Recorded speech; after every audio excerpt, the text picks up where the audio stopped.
So here's an example of the sort of presentations we did and workshops we did and sessions we did. There's one of them we did there.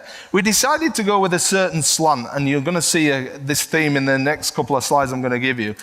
We went with a certain idea that instead of giving that message that typically goes out when you do these digital citizenship type presentations, you've got to start thinking of the positivity that technology brings to young people and brings to all of us. So instead of that thing of don't do this and don't do that and you can't put this there and you can't do that and make sure you do this, no, we started to think differently about this. And we started to think about what's important to our students and what we can have as a message that goes out there to them to start thinking about what they do online and keeping themselves safe. So in the idea of digital citizenship, this was one of them.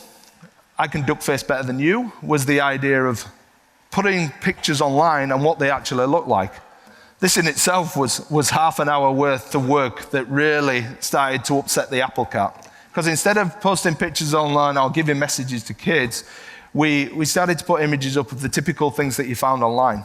There was another one, Are You Naked Online? And that was really about privacy, the privacy controls within Facebook. But instead of going, we're going to talk about privacy controls within Facebook, no, we're going to talk about what you're exposing when you put yourself online if you don't concern yourself with privacy controls. Perhaps more poignant in the last 6 months than it's ever been.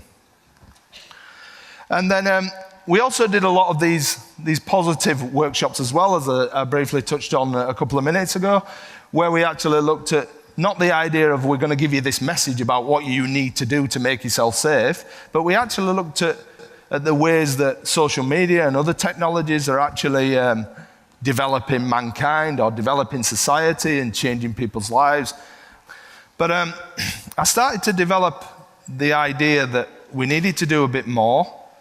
We needed to do a lot more, actually, than just putting a survey up where kids self-assessed at the beginning and self-assessed at the end, and we did some workshops in the middle.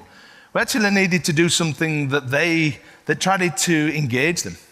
Tried to engage them more in activities they could do, and started to get that idea of how do we get kids to represent what they actually are doing in their schoolwork and outside of their schoolwork that's going to show that they are digitally proficient, that's going to advance their skills in the digital world, and it's going to allow them somehow to get some credit for that. And all those factors put together, as well as the fact that I don't think I can find a teacher in my school, and I doubt you could, who actually wants to mark this stuff.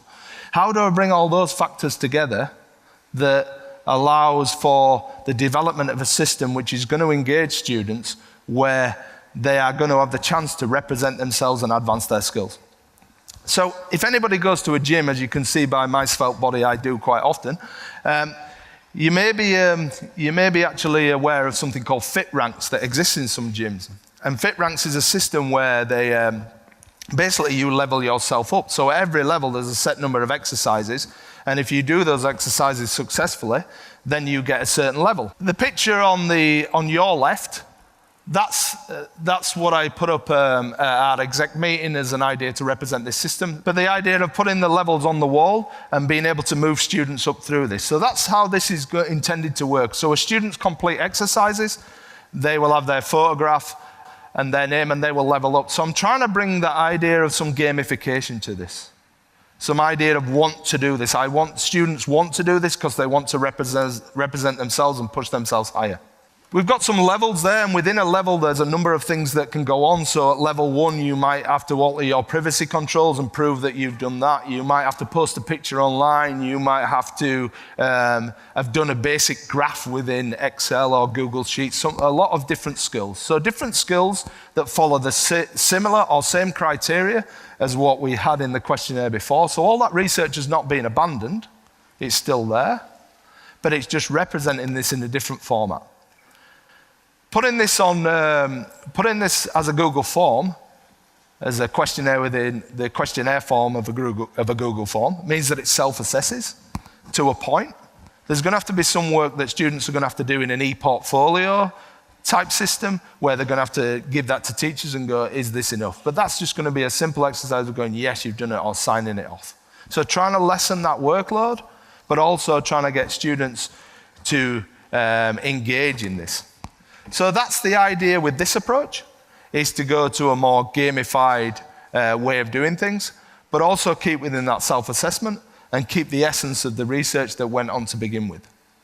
So this is something that we've yet to implement here, but that's the next stage.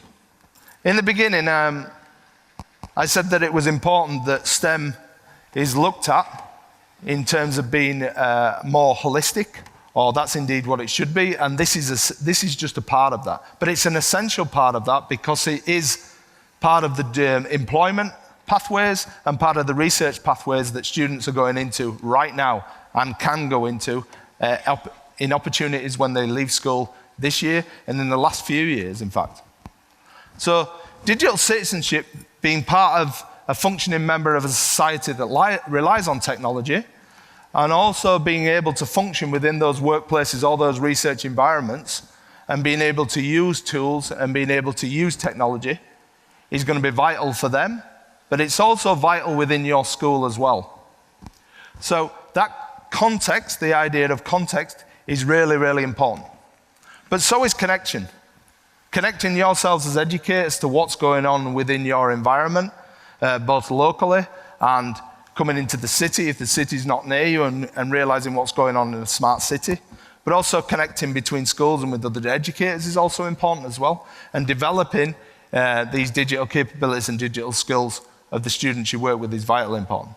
But there's a lot of work to do.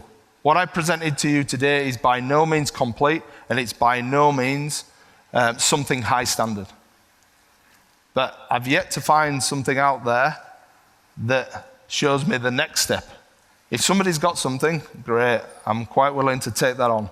But we need to do more of this work as educators, and we need to concentrate on this. I urge you all to focus on the digital skills of your students and these digital capabilities, and move your kids forward and enable them to function in what's available now.